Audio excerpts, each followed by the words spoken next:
The copper-sweet tang of blood filled my mouth as I bit down hard on my lip, trying not to make a sound. My fingers trembled against the cold marble countertop, leaving smudges on the pristine surface I'd polished just hours before. Somewhere in the mansion's east wing, glass shattered, followed by thunderous male voices that made the crystal chandelier above me quiver. I wasn't supposed to be here, not at this hour. Not when Mr. Castellano had business. 3 months at this job, and I'd learned the unspoken rules quickly. Clean the 15-bedroom estate during daylight. Leave before sunset. Never enter the study with the heavy mahogany doors. Never ask questions about the men who came and went in expensive cars with tinted windows. And most importantly, never, ever, be caught in the crossfire of Vincent Castellano's anger. But today, my daughter Lily's school had called. Another fever. Another round of antibiotics we couldn't afford. Another late pickup that cost me precious working hours, forcing me to return to the mansion after dark to finish my duties. Single motherhood was a tightrope walk across an endless chasm, and tonight, I'd slipped. The voices grew louder. Heavy footsteps approached the kitchen where I stood frozen, a silver serving tray clutched against my chest like a shield. You think you can steal from me and disappear? The voice was deceptively soft, almost gentle, making the menace behind it all the more terrifying. Vincent Castellano, my employer, the man whose name made hardened men cross the street when he walked by. I'd only glimpsed him a handful of times in my 3 months working here. A tall figure with broad shoulders moving between rooms, the scent of expensive cologne lingering in the air, hushed conversations ending abruptly when I entered to clean. The staff spoke of him in whispers, the young, ruthless heir who'd taken control of his family's business interests after his father's mysterious disappearance. I should run. Every instinct screamed for me to flee, but my legs wouldn't move. Instead, I found myself pressing deeper into the shadows of the kitchen alcove, desperately hoping to become invisible. Another crash, closer now, a man's pained groan. Please, Vincent. It was a mistake. The voice was desperate, pleading. A mistake? A cold laugh. Taking my money was the mistake. But touching my sister? That was a death wish. My hand flew to my mouth, stifling a gasp. The serving tray slipped from my grasp, clattering against the marble floor with a sound that seemed to echo through the entire mansion. Silence fell. Complete. Terrible silence. Then footsteps. Deliberate and unhurried, coming toward the kitchen. I scrambled for the back door, but my trembling hands couldn't work the complicated security lock. Panic rose in my throat, choking me as the kitchen door swung open. Vincent Castellano stood framed in the doorway, his tall figure backlit by the hallway lights. I couldn't see his face clearly, just the broad outline of his shoulders in an impeccably tailored suit, and the unmistakable dark shape of a gun hanging loosely at his side. Behind him, 2 men dragged a third, whose face was barely recognizable beneath the blood. Our eyes met for a fleeting second, his pleading, mine horrified, before he was pulled around the corner and out of sight. Vincent stepped into the kitchen, and for the first time, I saw his face clearly. He couldn't have been more than 35, with sharp cheekbones, a strong jaw dusted with dark stubble, and eyes so intensely blue they seemed to glow in the dimly lit kitchen. Handsome in a dangerous way that made my heart hammer against my ribs. Not from attraction, but pure, primal fear. You're the maid. Not a question. His voice was deep, with the barest trace of an Italian accent.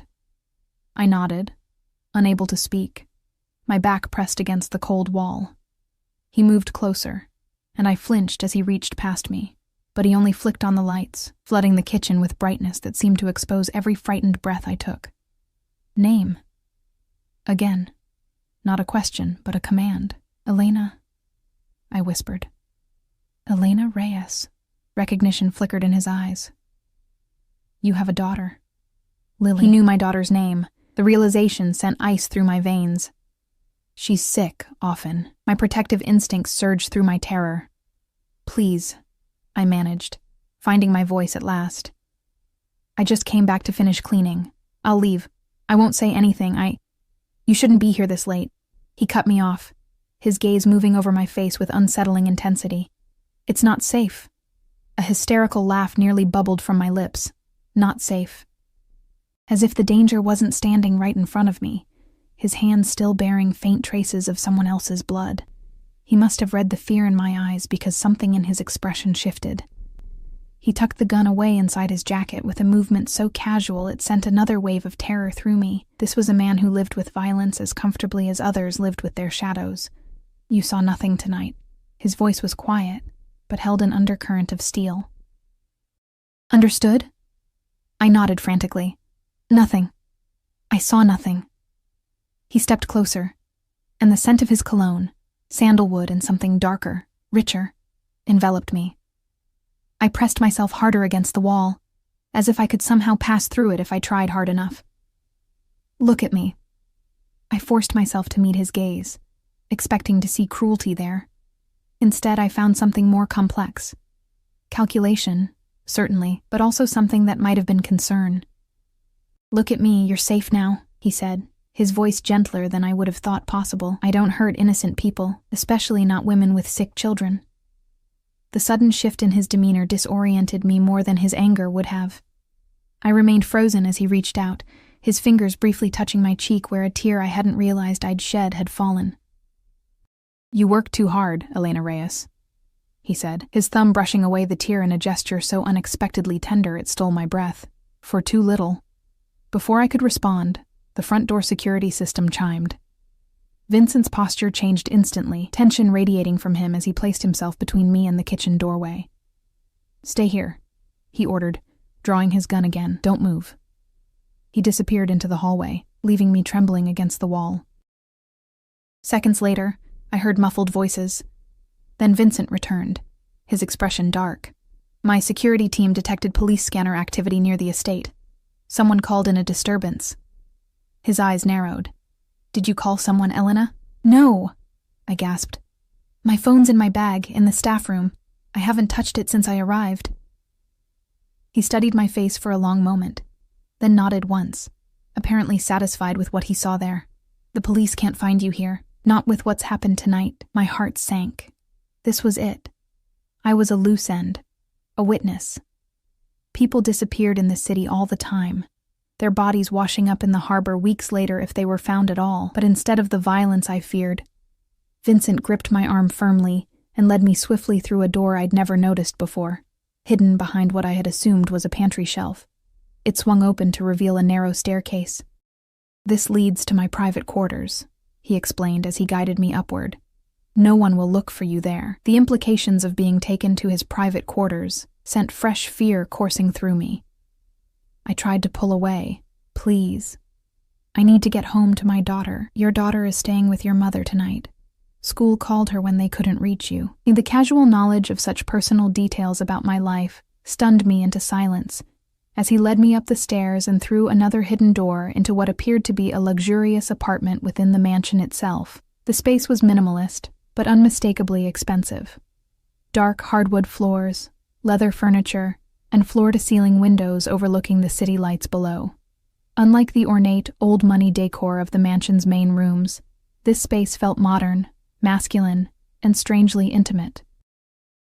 Sit, Vincent directed, gesturing to one of the leather sofas as he moved to a panel on the wall, pressing buttons that I assumed controlled the home's security system. I perched on the edge of the sofa, ready to flee though I knew there was nowhere to run. Vincent spoke rapidly into a phone in Italian, his voice low and urgent. I caught my name once, and Lily's, sending another jolt of fear through me. When he finished the call, he turned to me, his expression unreadable. The police will find nothing. My men are handling it. What? I swallowed hard, finding courage I didn't know I had. What happened to that man? Vincent's eyes hardened. That man embezzled from my legitimate businesses and harassed my younger sister when she rejected his advances. He's facing consequences for his actions. Are you going to kill him? The question slipped out before I could stop it. A ghost of a smile touched Vincent's lips. So the frightened bird has talons after all. He moved to a cabinet, extracting a crystal decanter and 2 glasses. Would you like a drink? You look like you need one. I shook my head. I want to go home. Not possible tonight. He poured amber liquid into 1 glass. The police will be watching the roads leading from the estate. You'll stay here until morning. Here? I glanced around the apartment, my anxiety spiking. With you? Vincent took a slow sip from his glass. I won't touch you, Elena. You have my word. Somehow I believed him, though I couldn't have said why. Perhaps because he'd had countless opportunities to harm me already and hadn't taken them. Or perhaps because despite everything I'd witnessed, there was something in the way he looked at me. Like I was a puzzle he was trying to solve. That didn't feel threatening. Why? I asked finally. Why protect me? I saw what happened. I'm a liability to you. He set down his glass and approached me slowly, as one might approach a wounded animal. When he stood before me, he crouched down to my eye level, those blue eyes searching mine. Because you fight every day for your daughter's survival in a world that doesn't make it easy. Because you work 3 jobs and still come back here at night to finish your duties. His voice dropped lower. Because I've watched you for 3 months, Elena Reyes, and I've never seen anyone more deserving of protection. The words hung between us, heavy with implications I couldn't fully process. He'd been watching me. For 3 months. The thought should have terrified me, but instead it awakened something different. A strange, unsettling warmth that had no place in this dangerous situation. Rest, he said, rising to his full height again. The bedroom is through there. Lock the door if it makes you feel safer. I'll sleep out here. I stood on shaky legs. What happens in the morning? Vincent looked at me for a long moment before answering. His gaze so intense it felt like he was memorizing every detail of my face. In the morning, he said quietly, everything changes. I didn't know then how prophetic those words would be. How that night, the night I should have died, but instead was protected by the most dangerous man in the city, would alter the course of my life forever. I only knew that as I locked myself in Vincent Castellano's bedroom, surrounded by the scent of him and the distant wail of police sirens, I was crossing a threshold from which there would be no return. Morning came with disorienting brightness. For a moment, I didn't recognize where I was. The silken sheets felt nothing like my threadbare cotton ones, and the mattress cradled my body in a way my lumpy second-hand one never could. Then, the memories of the previous night crashed over me. The blood, the violence, Vincent Castellano. I sat up with a gasp, heart racing as I took in my surroundings. Sunlight streamed through partially opened curtains, illuminating a bedroom larger than my entire apartment. Masculine but elegant, charcoal walls, custom furniture in dark wood, and not a single personal photo or memento. It was beautiful but sterile, like a luxury hotel room rather than a place someone actually lived. The events of the previous night replayed in my mind. Had I dreamed it all? But no. I was still wearing my maid's uniform, now wrinkled from sleep. This was real. I slid out of bed, my bare feet silent against the plush carpet as I approached the door. I'd locked it last night. But would it keep out a man like Vincent if he decided to enter? The thought sent a shiver through me. Pressing my ear against the door, I listened for movement outside. Nothing. Gathering my courage, I turned the lock and eased the door open. The main living area of the apartment was empty, morning light flooding the space. On the coffee table sat a tray with a pot of coffee, a covered plate, and a folded note. My name was written on it in strong, slanted handwriting. Approaching cautiously, I picked up the note. Elena, business required my attention early. Help yourself to breakfast. My driver will take you home when you're ready. Your daughter's medicine has been taken care of. Call the number below when you wake. Beneath was a phone number and a key card. My daughter's medicine? What did that mean? Panic surged through me as I frantically searched for my phone, finding my purse placed neatly beside the sofa. 3 missed calls from my mother and a text message. The pharmacy delivered Lily's antibiotics this morning, all paid for. What's going on, Elena?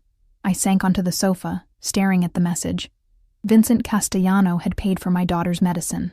The same man I'd witnessed orchestrating a brutal beating hours earlier had arranged for a sick child's antibiotics. The coffee on the tray steamed invitingly, but my stomach churned too much to consider eating.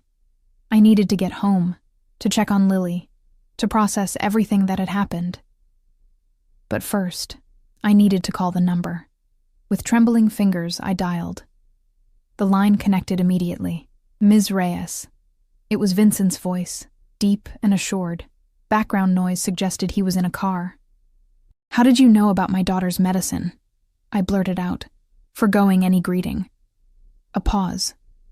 "I make it my business to know the details of everyone who works for me. But why would you—" "Is that really your question, Elena?" He interrupted, his voice softer now. "After everything you witnessed last night, you're asking why I helped a sick child?" Heat flooded my cheeks. He was right. Of all the questions swirling in my mind, I'd chosen the least important one. "I need to go home," I said instead. "And you will. Marco is waiting with the car whenever you're ready." A brief silence. "We need to discuss your continued employment." My heart sank. Of course, I was being fired. Witnesses to violence weren't kept on payroll, even if they were temporarily protected. "I understand," I said quietly. "I'll collect my things and—" "You misunderstand," he cut in. "I'm not terminating your employment. I'm changing the terms." "Changing—" "What terms?" "We'll discuss it later. For now, go home to your daughter. Marco will bring you back to the estate at 7 this evening." "I can't," I protested. "I don't have anyone to watch Lily at night, and—" "That's been arranged as well. Your mother agreed to stay with her." Anger flared through my fear. "You contacted my mother? You had no right to—" 7 o'clock, Elena." His tone left no room for argument. "Don't make me send someone to fetch you." The line went dead. I stared at the phone, incredulous. In the span of 12 hours, Vincent Castellano had witnessed my greatest vulnerability, sheltered me from police, paid for my daughter's medicine, arranged childcare with my mother, and now was summoning me back to the scene of a crime like some kind of feudal lord calling a peasant to court. What terms could he possibly want to discuss? And why did the thought of seeing him again send such a confusing mix of dread and something else? Something I refused to name, coursing through me. Marco, it turned out, was a mountain of a man with a neck as thick as my thigh and hands that looked capable of crushing stone. He didn't speak during our drive, and I didn't try to engage him. My mind was too busy racing with possibilities, each more terrifying than the last. By the time we reached my small apartment building in the city's eastern district, I'd convinced myself that Vincent's new terms involved using me as some kind of drug mule or money launderer. After all, what use would a crime boss have for a single mother who cleaned houses other than exploiting her desperation? "Ms. Reyes." Marco's voice startled me as he pulled up to my building. It was the first time he'd spoken. "The boss says to give you this." He handed me an envelope, thick and heavy. I opened it to find cash, more cash than I'd ever held at once. Easily several $1,000s. "What is this for?" I asked, trying to hand it back. Marco shook his massive head. "For your daughter. Medical expenses." He checked his watch. 7 o'clock. I'll be waiting downstairs. I clutched the envelope as I exited the car, my emotions a tangle of gratitude and suspicion. No one gave away money like this without expecting something in return. The question was, what did Vincent Castellano want from me? My mother's expression when I entered the apartment was a mixture of worry and curiosity. "Elena Maria Reyes," she said in the tone she'd used since my childhood. "You better start explaining why men in expensive suits are delivering antibiotics, and why I got a call from someone claiming to be your employer, asking me to watch Lily tonight." I glanced toward my daughter's room. "Is she asleep?" "The fever broke an hour ago. She's playing with those puzzles you bought her." My mother crossed her arms. "Now talk." I sank into our worn couch, the envelope of cash heavy in my pocket. Where could I even begin? "Mom, my boss is a crime lord who murdered someone in front of me, and now he's giving us money and I don't know why." Instead, I opted for a heavily edited version of the truth. I was working late at the Castellano estate. There was an incident with an intruder. Mr. Castellano was concerned for my safety and had me stay in the guest quarters. The lies felt bitter on my tongue. But what choice did I have? He's been very understanding about Lily's health issues. My mother's eyes narrowed. She'd raised me alone after my father abandoned us when I was 4. She knew the harsh realities of the world. "Elena, men like Vincent Castellano don't pay for a maid's child's medicine out of kindness. What does he want from you?" "I don't know," I admitted. "He wants to meet with me tonight to discuss new terms of employment." New terms? My mother's expression darkened. Elena, tell me you're not getting involved with— I'm not, I insisted, though I had no idea if that was true. It's probably just a promotion or something. Even to my own ears, the words sounded hollow. My mother took my hands in hers, her eyes searching mine. I've seen girls from our neighborhood disappear into the worlds of men like him. They come back different. If they come back at all, I'll be fine, I assured her, squeezing her hands. I just need this job, for Lily. The mention of my daughter seemed to soften her. And what am I supposed to tell her when she asks where her mama is going all dressed up? Dressed up? I'm wearing my uniform. My mother cut me off by handing me another package that had been sitting on our kitchen counter. This came for you an hour ago. Inside was a dress. Not just any dress, but a black cocktail dress in what appeared to be my exact size, with a designer label I recognized from magazines. Beneath it lay a shoebox containing black heels that probably cost more than a month's rent. There's a note, my mother said tightly. I found it tucked inside the shoebox. For dinner. The uniform won't be necessary anymore. My hands trembled as I refolded the note. What kind of employment required a cocktail dress? And how had he known my size down to the half-inch? Elena, my mother's voice was soft but urgent. Whatever he's offering, it's not worth it. We'll find another way. I looked toward Lily's room, where I could hear her soft humming as she played. 6 years old, and already she'd endured more doctor visits than most adults, her immune system compromised by the pneumonia that had nearly taken her as a baby. The medical bills had driven me into debt so deep I'd never see daylight again. 3 jobs barely kept us afloat, and 1 missed paycheck meant choosing between medicine and food. I have to at least hear what he has to say, I told my mother, and myself. At precisely 7 o'clock, I descended the stairs of my apartment building. The dress fit perfectly, skimming my curves in a way that was elegant rather than revealing. The heels added 3 inches to my height, but were surprisingly comfortable. I'd done what I could with my hair, pulling the dark waves into a simple updo, and applied the minimal makeup I owned. Marco stood beside the sleek black car, opening the door as I approached. If he was surprised by my transformation from uniformed maid to cocktail-dressed dinner companion, he didn't show it. "You look nice, Ms. Reyes," he said simply, his first voluntary comment. "Thank you," I replied, sliding into the car's leather interior. "Where exactly are we going?" "The boss is at his city residence." I frowned. I thought the mansion was his residence. Marco shook his head as he started the car. "That's the family estate. The boss has his own place downtown." Of course he did. A man like Vincent probably had homes scattered throughout the city, perhaps the country. Places to disappear to when necessary. As we drove through the city's glittering downtown district, my anxiety crescendoed. Whatever Vincent wanted from me, it wasn't a simple employment discussion.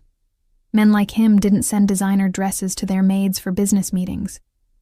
Marco pulled up to a sleek high-rise overlooking the harbor, its glass exterior reflecting the sunset in shades of gold and crimson. A doorman immediately appeared, opening my door and greeting me by name as if I were expected. Which, of course, I was. "Mr.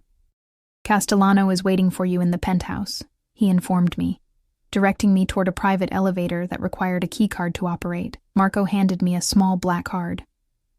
"The boss said to tell you that dinner will be waiting." With that, he returned to the car, leaving me alone in the marble lobby.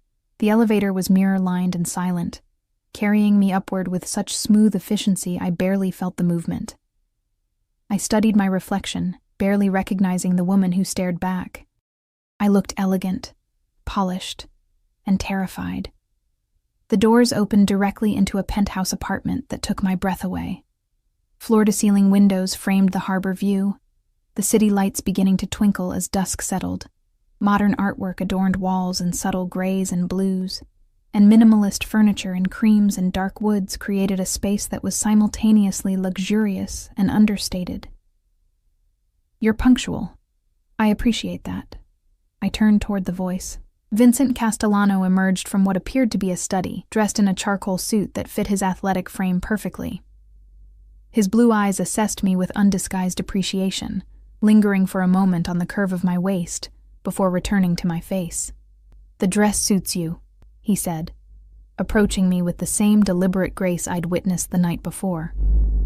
Up close, I could see the faint shadow of stubble along his jaw and a small scar near his left eyebrow that I hadn't noticed before. "Thank you for the gift," I said stiffly. Though it wasn't necessary, a small smile played at the corner of his mouth. "Necessary? No, but appropriate for what I have in mind." My heart stuttered at his words. "And what exactly do you have in mind, Mr. Castellano?" "Vincent," he corrected. "And I believe I mentioned dinner first." He gestured toward the terrace, where I now noticed a table had been set for two, candles already lit, and casting a warm glow against the darkening sky. This wasn't a business meeting. This was a date.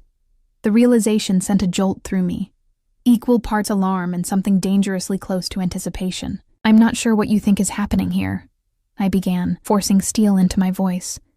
"But if you believe buying my daughter's medicine and sending me a dress entitles you to—" "I'm not buying you, Elena," he interrupted, his expression hardening slightly. "I would never insult either of us that way."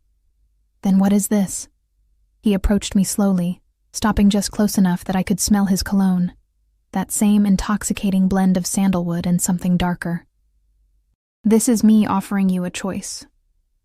"What kind of choice?"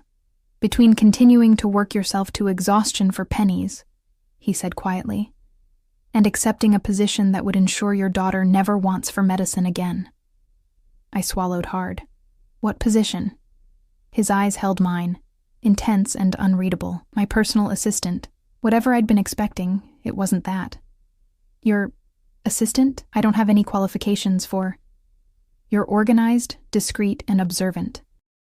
You notice details others miss. You're punctual and thorough." He ticked off the qualities on his fingers. "More importantly, you've already seen things most of my employees never will, and you're still standing here, unafraid." That last part was a lie. I was terrified, but not entirely in the way I should have been. "What would this job entail exactly?" I asked cautiously. "Managing my schedule, coordinating with my security team, handling certain sensitive communications." "Accompanying me to business dinners and social functions," he gestured to my dress. "Hence, the wardrobe upgrade." It sounded legitimate enough, but I wasn't naive. "And the real reason?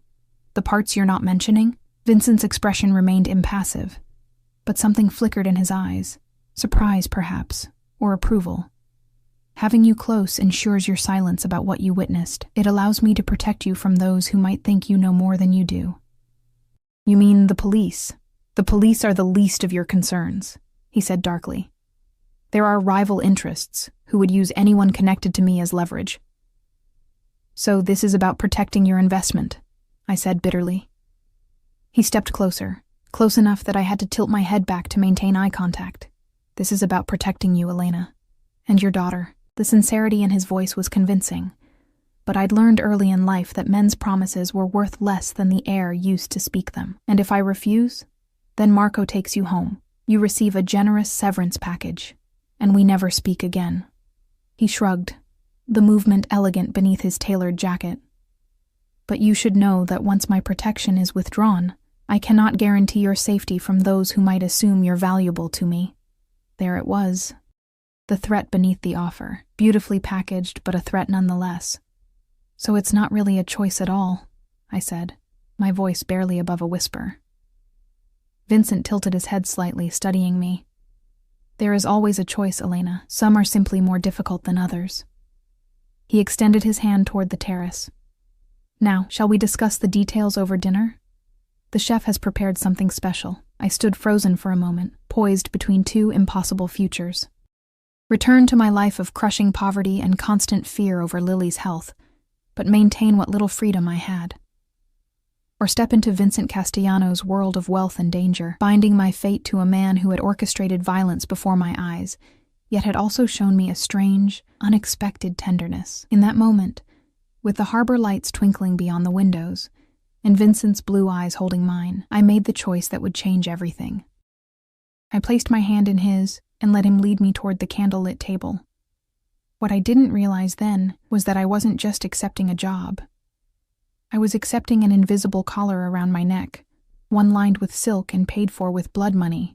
And the man now holding the leash wasn't just offering protection, he was claiming possession. 3 weeks passed in a whirlwind of changes so dramatic I sometimes felt I'd stepped into someone else's life. My days as a maid were over, replaced by a role that defied simple description. On paper, I was Vincent Castellanos' executive assistant. In reality, I was something far more complex. I moved Lily and myself from our cramped apartment into a secure building Vincent owned downtown.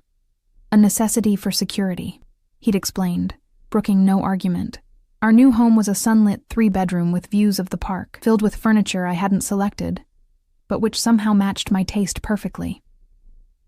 Lily's room was a little girl's dream, complete with a reading nook and art supplies that appeared mysteriously after she'd mentioned loving to draw. My mother's suspicions hadn't abated, but the private school enrollment for Lily and the specialist who now oversaw her health had softened her opposition. Just be careful, she warned whenever we spoke, her eyes searching mine for signs of distress or compromise. But that was the strangest part. I wasn't distressed. Bewildered, yes. Constantly on edge, certainly. But for the first time in years, I wasn't drowning in anxiety about rent or medicine, or whether the electricity would stay on. Vincent kept me close, true to his word.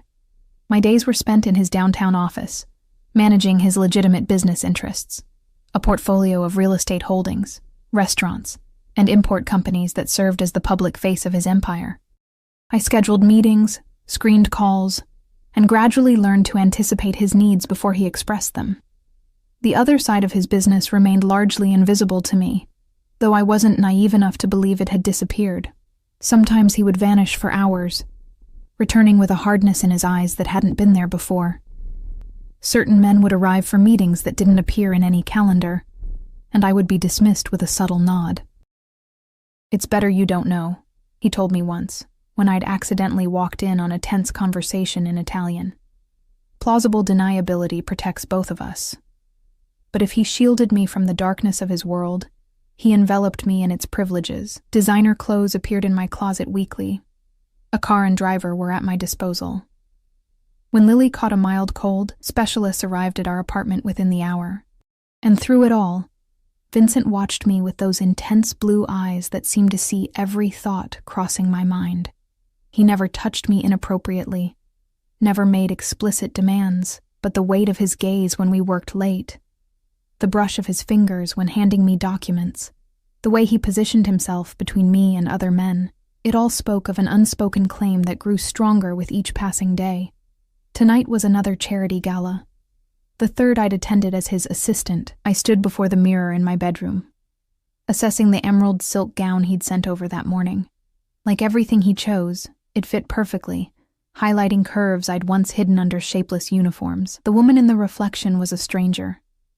Glossy, dark hair swept into an elegant updo, subtle makeup-enhancing features I'd never considered remarkable before, jewelry that cost more than I'd earned in years sparkling at my throat and wrists.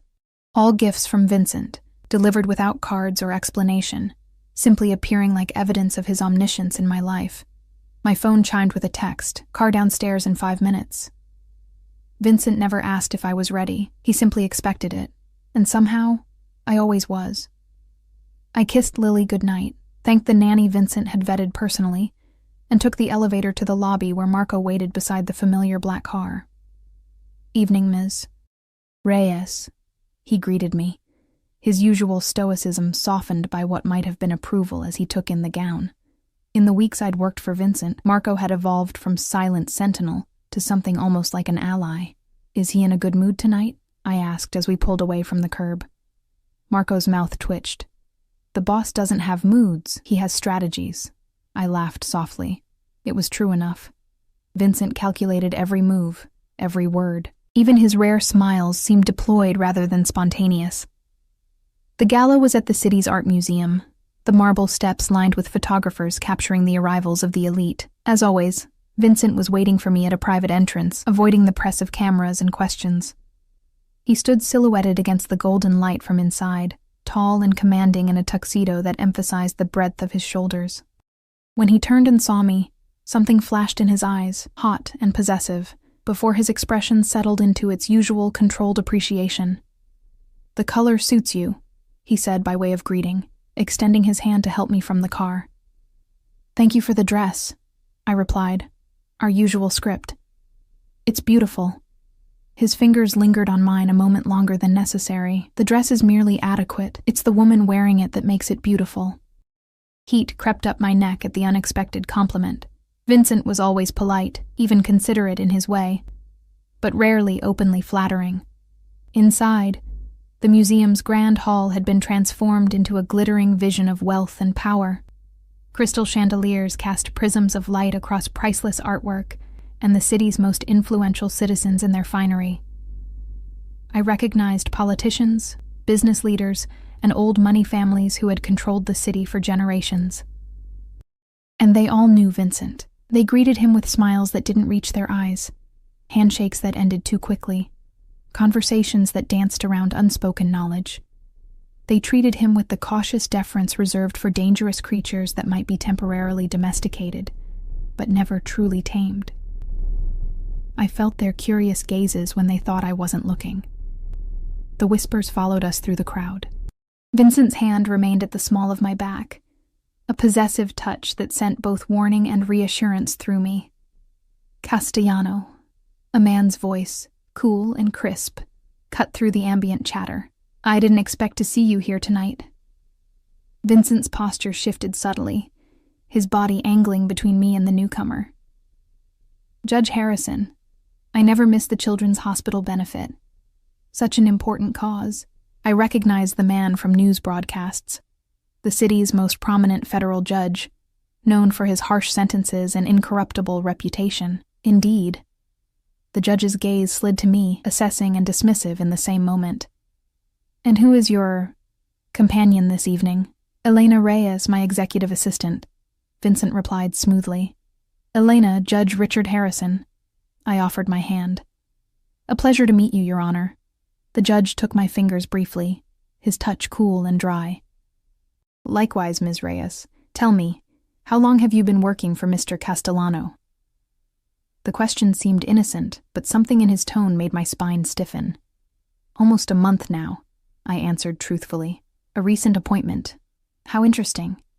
His smile didn't reach his eyes, and before that, Vincent's hand tightened slightly against my back. "Elena has an impressive background in household management," he interjected. "She's proven invaluable to my legitimate business enterprises." The emphasis on legitimate hung in the air between them. "I'm sure she has," the judge replied, his gaze lingering on me in a way that made me feel exposed despite the modest cut of my gown. "Careful, Castellano. Federal employees are watching your enterprises more closely these days." With a curt nod, he moved away, leaving tension crackling in his wake. "What was that about?" I whispered to Vincent. His jaw tightened almost imperceptibly. "Politics," he replied, guiding me deeper into the crowd. "Nothing you need concern yourself with." But I wasn't naive enough to believe him. The exchange had been a warning, and I was somehow part of it. The evening progressed in a blur of introductions and small talk.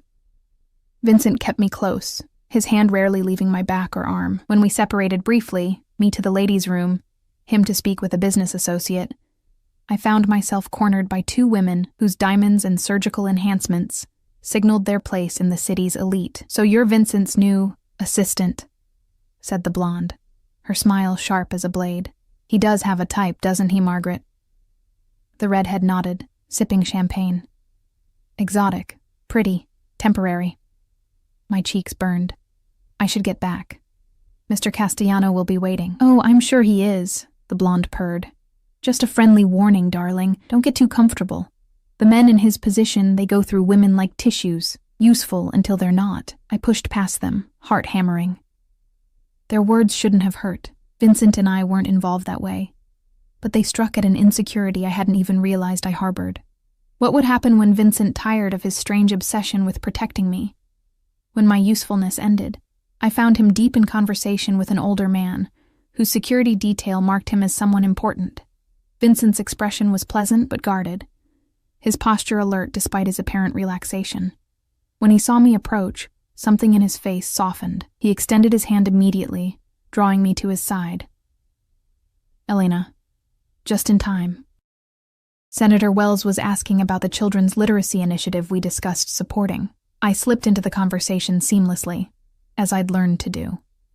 Vincent had coached me well on the public-facing aspects of his empire. The charitable foundations, the community investments, all the things that bought him legitimacy and goodwill. It was only later, as we circled the dance floor, that he leaned close to my ear and murmured, "What did those women say to upset you?" I startled. "How did you— Your hands are tense. Your smile doesn't reach your eyes." His breath was warm against my skin. "And I know the particular cruelty of women like the Huntington sisters." I should have been unnerved by his observation, but instead I felt strangely seen. They implied I was temporary, just another woman you'd discard when you tired of me. Vincent's expression darkened. His hand tightened on my waist, drawing me marginally closer as we continued circling the room. "Do you believe them?" The question caught me off guard. Did I? In truth, I had no idea what I was to Vincent Castellano. A responsibility, a liability, a possession perhaps. But what happened when those things no longer applied? "I don't know what to believe anymore," I admitted quietly. Something flashed in his eyes. Anger? Disappointment? It was gone too quickly to identify. "Let me be clear, Elena," he said, his voice dropping to a register that seemed to vibrate through my bones. "What's mine stays mine. I don't discard. I don't abandon. Ever." The possessiveness in his tone should have frightened me. Instead, it sent a forbidden thrill down my spine. In Vincent's world of constant calculation and shifting loyalties, such absolute statements were rare. Before I could respond, a commotion near the entrance caught everyone's attention. Men in dark suits and earpieces, different from the security already present, were entering, their expressions grim and purposeful. Vincent's entire demeanor changed instantly.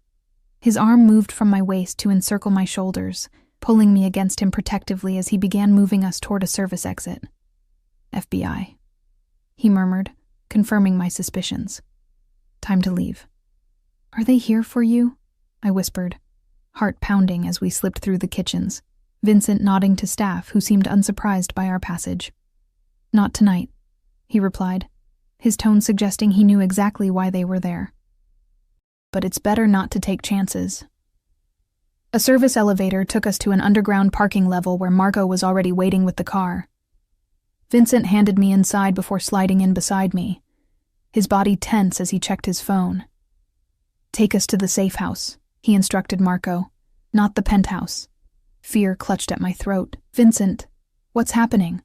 What about Lily? I need to—" "Your daughter is fine," he assured me, taking my hand firmly in his. "My security team is already moving her and the nanny to meet us. It's just a precaution." The car moved swiftly through the city, taking side streets and doubling back occasionally in what I recognized as counter-surveillance measures Vincent had explained to me once. "Is this because of what Judge Harrison said?" I asked, trying to make sense of the sudden danger. Vincent's expression was unreadable in the dim light of the car, partially. "There's been a federal task force assembled. Not for me specifically, but for the network I operate within."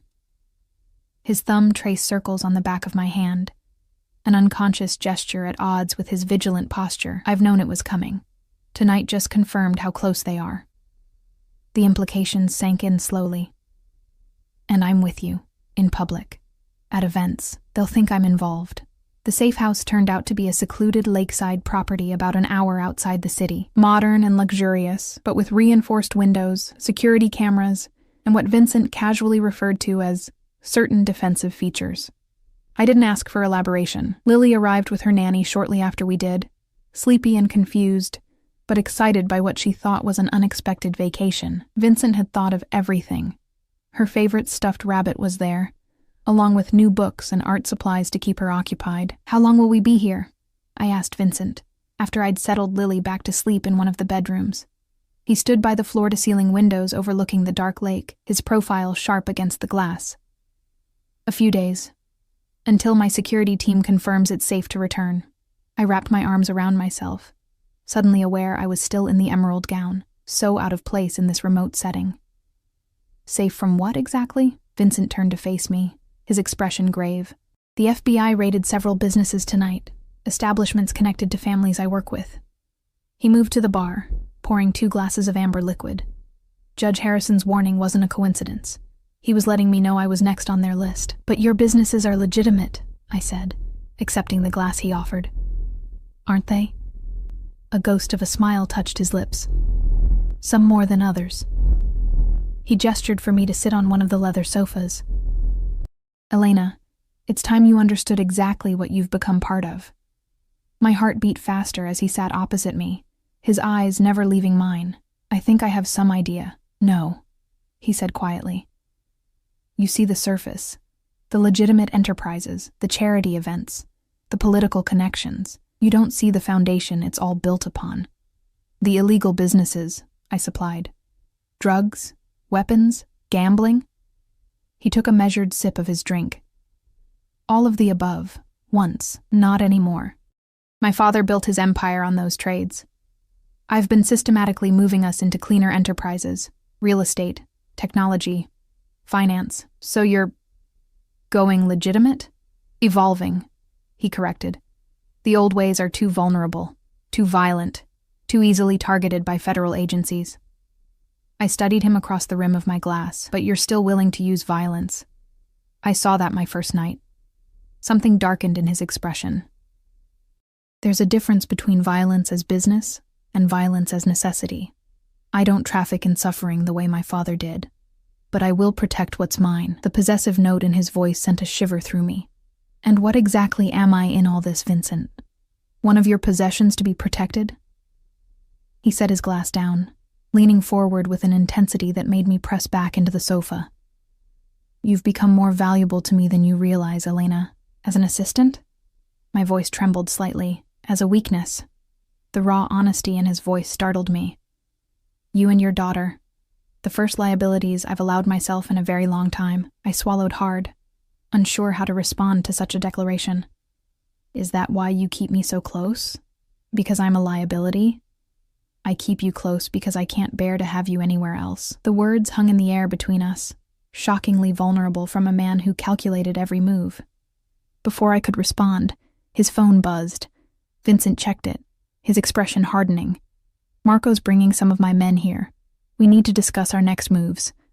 He stood, draining his glass. You should change. Get some rest. Tomorrow will be complicated, just like that. The moment of vulnerability was gone, replaced by the calculated crime boss. He moved toward the door, then paused, looking back at me. There are clothes for you in the master bedroom. Second door on the right. Left alone, I sat for several minutes, trying to process everything. Vincent Castellano had just admitted I was his weakness. Not his assistant, not his employee. His weakness. And in his world, weaknesses were dangerous things to have. The master bedroom was clearly Vincent's personal space, minimalist but luxurious, with the same attention to quality evident in all his properties. The closet contained not just clothes for me, but an entire wardrobe in my size. Casual wear, business attire, lingerie still with tags from exclusive boutiques. This hadn't been prepared in haste tonight. These things had been waiting. How long had Vincent been planning to bring me here? How long had he anticipated needing this safe house for us? I changed into silk pajamas and a matching robe, then paused at the bedroom door. Down the hall I could hear male voices, Vincent's deep tones interspersed with others I didn't recognize. Making decisions about our lives, no doubt. Instead of joining them, I slipped into Lily's room. My daughter slept peacefully, her dark curls spread across the pillow. One arm wrapped around her stuffed rabbit. Looking at her innocent face, I wondered what I'd done by allowing us to be pulled into Vincent's orbit. Had I protected her by securing her future, or endangered her by tying it to a man whose world was built on power and violence? Morning brought sunshine streaming through bulletproof glass and the scent of coffee. I found Vincent in the kitchen, already dressed in casual attire I'd never seen him wear, dark jeans and a gray Henley that made him look younger, more approachable. "Did you sleep well?" he asked, sliding a mug of coffee across the island to me. "As well as could be expected," I replied, wrapping my hands around the warm ceramic. "Your men?" "Left before midnight. he finished for me. It's just us now. Us and the security detail outside. I nodded, glancing around the sunlit kitchen. How long have you had this place ready for us? If he was surprised by my directness, he didn't show it. 3 weeks. Since the night you accepted my offer. The confirmation of my suspicion should have unsettled me more than it did. You've been planning for this. I plan for every contingency. He leaned against the counter, studying me. Including the possibility that you and Lily would need protection from my enemies. Are they your enemies, Vincent? Or are they law enforcement doing their job? His expression hardened slightly. In my world, there's often little distinction. Before I could respond, Lily's voice called from down the hall. Mama, where are we? Vincent's entire demeanor shifted as my daughter padded into the kitchen, rubbing sleep from her eyes. His face softened, the hardness melting away into something almost gentle. Good morning, little one, he said, his voice warmer than I'd ever heard it. Lily blinked up at him, still half asleep. In the weeks since Vincent had entered our lives, she'd met him only a handful of times, brief encounters where he'd been unfailingly polite but somewhat distant. Mr. Vincent? She asked, curiosity replacing sleepiness. Is this your house? One of them, he replied, crouching to her level. Do you like it? She nodded, her curls bouncing. It's big, and it has a lake. It does. He glanced up at me, something unreadable in his expression. I thought perhaps you might like to go swimming today. If your mother approves. Can we, Mama? Lily turned to me, excitement lighting her features. Please. The normalcy of the moment, a child asking to swim, a man indulging her, felt surreal against the backdrop of FBI raids and safe houses. Yet I found myself nodding, unable to deny my daughter this moment of happiness. After breakfast, I agreed. Vincent straightened, a genuine smile briefly lighting his features. I'll have the chef prepare something special. You have a chef here too? I asked after Lily had gone to look out at the lake through the windows. Not usually. But I called one in this morning, he shrugged, as if summoning professional chefs to remote safe houses was perfectly ordinary. I wanted Lily's first day here to be special. The thoughtfulness of the gesture caught me off guard. Why do you care so much about making her happy? Vincent's eyes held mine, serious and intent, because her happiness is your happiness. And your happiness has become, he paused, seeming to search for the right words, necessary to me. The simple declaration hung in the air between us, heavy with implications neither of us was ready to name. The day unfolded with a dreamlike quality. Breakfast prepared by a chef who appeared and disappeared with mysterious efficiency, swimming in the heated indoor pool that overlooked the lake. Lunch on a terrace protected by discreet security personnel who maintained a respectful distance. Vincent moved through it all with surprising ease, his usual intensity tempered in Lily's presence. He taught her to float on her back in the pool, his strong hands supporting her small body with unexpected gentleness. He listened to her chatter about school and friends with the same focused attention he gave to business associates, and all the while, his eyes would find mine across the room, something possessive and profound in their blue depths. It wasn't until Lily was napping after lunch that the illusion of normalcy cracked. Vincent's phone rang, and his expression darkened as he answered it, moving out to the terrace to speak privately. When he returned, the casual demeanor was gone, replaced by the calculated precision I'd come to recognize as his business persona. What's happened? I asked, setting aside the book I'd been pretending to read. The federal investigation is expanding. He paced the length of the living room, tension radiating from him. They've frozen accounts connected to 3 of my companies. Fear clutched at my chest. What does that mean for us? For Lily? Vincent stopped pacing, turning to face me. Your accounts are separate, secured. I made sure of that. He ran a hand through his hair, a rare gesture of frustration. But we need to consider contingency plans. What kind of contingency plans? He was silent for a moment, as if weighing his words carefully. I may need to leave the country for a while, until certain matters are resolved. The implication hit me like a physical blow. And you want us to go with you? It wasn't a question, but he answered anyway. Yes. You want me to take my daughter and flee the country with a man who's under federal investigation? I stood, anger rising through my fear. To become a fugitive? To be protected, he corrected, his voice hardening.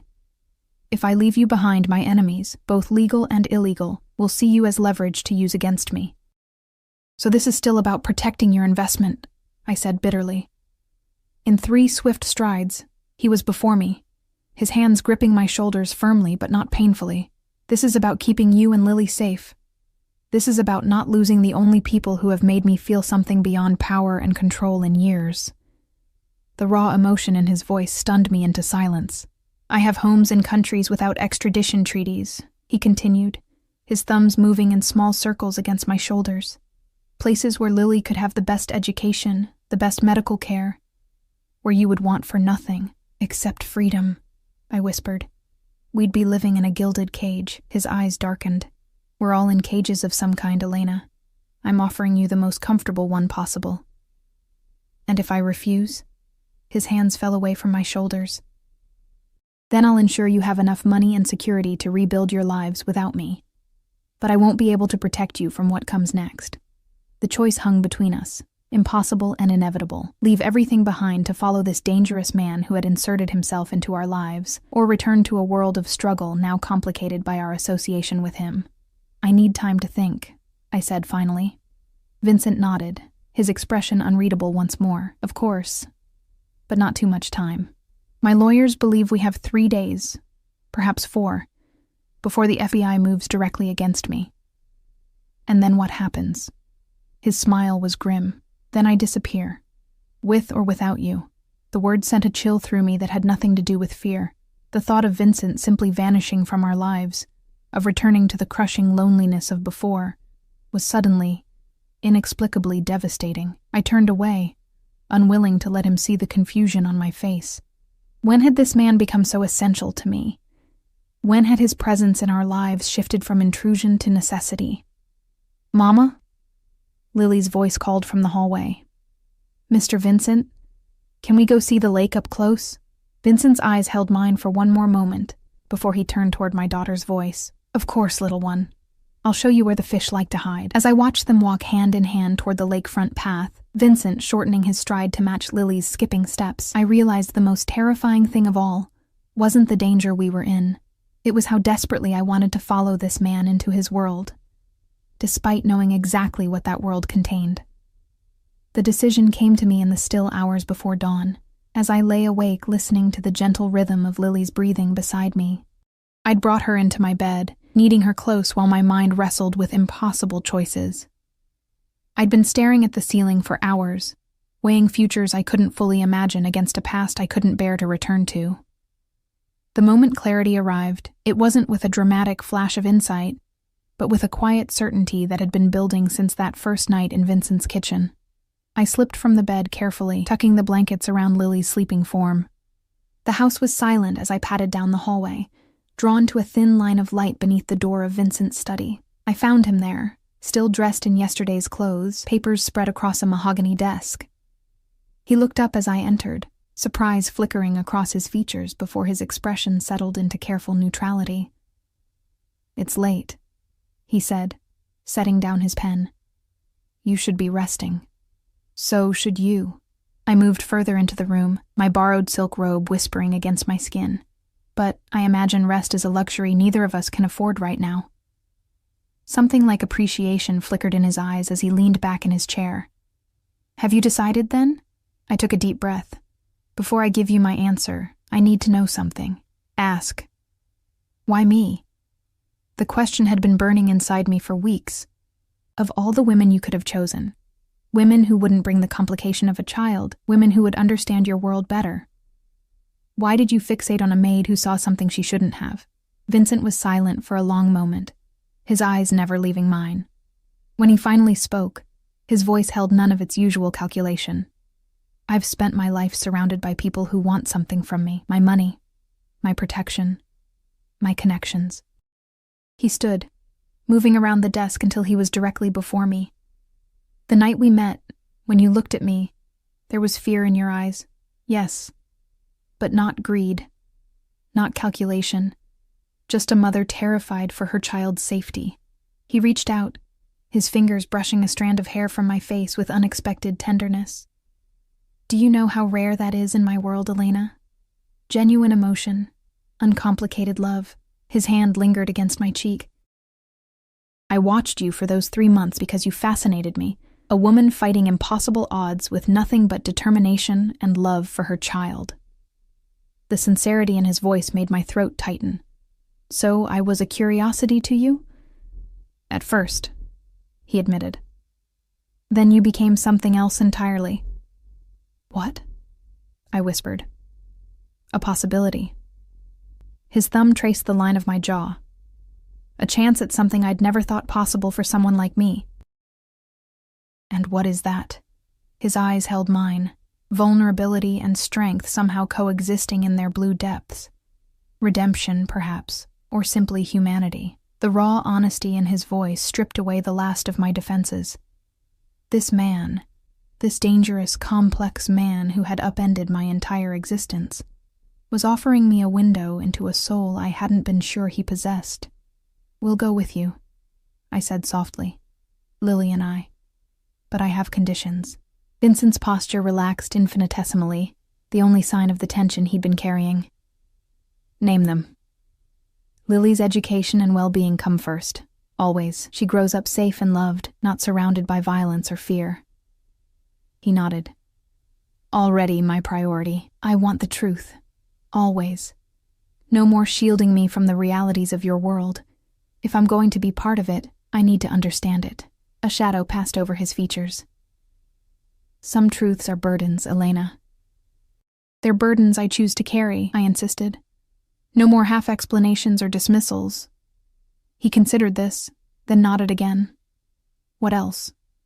I took a deep breath, stepping closer until I could feel the warmth radiating from him. I want to know what I am to you, not what role I play in your organization, not what liability or asset I represent. What I am to you, Vincent Castellano, the man. Something fierce and possessive flared in his eyes. You want the truth? You've become everything. My weakness, yes, but also my strength. His voice dropped lower. My obsession. My salvation. The one person who sees me as a man rather than a reputation or a resource. He cupped my face in his hands, his touch gentle despite the intensity of his words. From the moment you stood in my kitchen, terrified but defiant, you became mine in a way I can't fully explain. And I became yours, though you didn't know it. The confession hung in the air between us, changing everything. I should have been frightened by such possessive intensity. Instead, I felt a strange sense of recognition, as if some part of me had always known this truth. If I go with you, I whispered, what happens to us? Whatever we want to happen, he replied, his thumbs tracing gentle circles on my skin. I won't demand anything you're not willing to give, but I won't pretend I don't want everything, Elena. Every part of you. The honesty in his voice broke something loose inside me, a wall I'd built around my heart since my husband's betrayal and abandonment years ago. Without consciously deciding to move, I found myself leaning forward, closing the final distance between us. Our lips met, and the careful control Vincent had always maintained shattered. His arms encircled me, pulling me against the solid warmth of his body as the kiss deepened from tentative exploration to desperate need. I should have felt out of my depth, kissing a man who had undoubtedly known far more experienced women. But there was something in the way Vincent responded, a reverence mixed with hunger, that made me feel powerful rather than inadequate. When we finally broke apart, both breathing heavily, I saw naked vulnerability in his eyes that I'd never glimpsed before. I've wanted to do that since the first night, he admitted, his voice rough with emotion. Why didn't you? I asked, my fingers curling into the fabric of his shirt. Because I needed you to choose me, his forehead rested against mine. Not out of fear or obligation, but because you wanted me as much as I want you. The tenderness in his admission nearly undid me. This man, who commanded an empire through force and intimidation, had waited for me to come to him, had given me the one thing no one in his world ever received, the power to choose. I choose you, I whispered against his lips. For better or worse, Vincent Castellano. I choose you." His kiss in response was gentle, almost reverent, before he pulled back. "Get some rest. Tomorrow will be busy. We need to move quickly now that we've decided." I nodded, reluctantly stepping away from his embrace. At the doorway, I paused, looking back at him. "When we leave, will we ever be able to come back?" Something like regret flickered across his features. "Not for some time. Perhaps years. And you're willing to leave everything you've built? Your father's legacy?" Vincent's expression hardened. "My father's legacy is violence and fear. What I'm building with you and Lily will be something different." His eyes met mine. Something better. The next 2 days passed in a whirlwind of discreet preparations. Vincent's network mobilized with terrifying efficiency, creating documents, transferring assets, establishing our new identities. I watched it all with a mixture of awe and apprehension, glimpsing for the first time the true extent of his power and influence. Lily accepted our impending adventure with the adaptability of childhood, excited by Vincent's promises of beaches and mountains and schools where she could learn new languages. My mother was harder to convince. I couldn't tell her everything, but I told her enough. "He's in trouble with the authorities," she guessed immediately, her eyes sharp with concern. "You're running away with a criminal. I'm choosing a future for Lily and myself," I corrected gently. "With a man who has proven he'll do anything to keep us safe and happy." She studied my face, searching for signs of coercion or fear. Finding none, she sighed heavily. "You love him." It wasn't a question, but I answered anyway. "Yes, against all reason and common sense. Love rarely concerns itself with reason." She took my hands in hers. "Will I see you again?" "Yes," I promised, praying it wasn't a lie. "And we'll make sure you're taken care of while we're gone." Vincent had already arranged for a generous monthly stipend to be paid to her from accounts the authorities couldn't touch, along with a new apartment in a safer neighborhood. He protected what was mine as fiercely as what was his, perhaps because, in his mind, there was no longer any distinction. Our final night in the country arrived with a brilliant sunset over the lake. Vincent had arranged for us to leave at dawn. A private plane, a carefully planned route through countries without extradition treaties, ending at a coastal villa he owned under layers of shell companies. Lily was asleep, exhausted from a day of swimming and packing her favorite toys. I found Vincent on the terrace, silhouetted against the dying light, a glass of whiskey in his hand. "Second thoughts?" he asked as I joined him, somehow sensing my presence without turning. "No," I said truthfully, accepting the glass he offered. "Just processing. Everything's happened so quickly." He turned to face me, his expression somber. "We could still change plans. I could leave alone, make arrangements for you and Lily to—" "No," I interrupted firmly. "We stay together. That's not negotiable anymore." Something like wonder passed across his features, the look of a man unaccustomed to being chosen freely. He set down his glass and drew me to him, one hand sliding into my hair as he kissed me with an intensity that left no doubt about his feelings. When we separated, he kept me close, his forehead resting against mine. "I should tell you something before we leave," he said, his voice unusually hesitant. "About your ex-husband." A chill ran through me. "What about him?" "He abandoned us years ago." "He did," Vincent confirmed, after embezzling from his employer to cover gambling debts. I pulled back slightly, searching his face. "How do you know that?" Vincent's expression was carefully neutral. "Because his employer was an associate of my father's." Understanding dawned slowly, horror creeping through me. "Are you saying, your husband didn't just disappear, Elena?" Vincent's voice was gentle but unflinching. "Men who steal from my father's organization don't simply walk away." The implication hung in the air between us. My legs weakened, and Vincent guided me to sit on one of the terrace chairs. "Why are you telling me this now?" I asked, my voice barely audible. "Because we're starting a new life together. Because I promised you truth." He crouched before me, taking my trembling hands in his. "And because you need to understand the world you're choosing to enter." I closed my eyes, absorbing the revelation that my husband's disappearance, which I'd attributed to cowardice and abandonment, had been something far darker. I should have been horrified, should have recoiled from Vincent's touch. Instead, I found myself remembering the fear in Lily's eyes when illness struck and there was no money for medicine. The shame of begging creditors for extensions while my husband gambled away our savings. He left us with nothing, I said finally, opening my eyes to meet Vincent's watchful gaze. Deep in debt. Lily was just a baby, already showing signs of the immune issues that would haunt her. He knew, and he still abandoned us. Vincent remained silent, allowing me to process this truth in my own way. I should be horrified, I admitted. But I can't find it in myself to mourn a man who would desert his sick child. And me? Vincent asked quietly. Are you horrified by me? I studied the man before me, this dangerous, complex man who had killed and threatened and built an empire on fear, yet who looked at my daughter with genuine tenderness and at me with something that could only be described as reverence. I see you, I said simply. All of you. The darkness and the light, and I'm still here. He exhaled slowly, as if releasing a breath he'd been holding for years. Rising, he pulled me to my feet and into his arms, holding me as if I were something infinitely precious. Tomorrow we start over, he murmured against my hair. A new life. Together. As the last light faded from the sky, I leaned into his embrace, accepting both the protection and the danger it represented. I had entered Vincent Castellano's world through fear and necessity, but I was choosing to remain in it through something far more powerful, love, complicated and unexpected as it was. For better or worse, this man who had once told me, "Look at me, you're safe now," had become my safety, my danger, my future.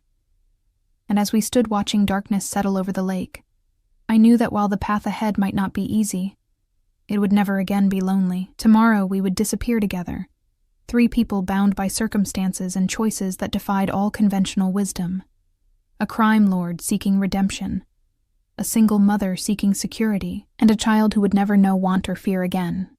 It wasn't the future I had imagined for myself. It was something far more complex, more dangerous, and infinitely more compelling.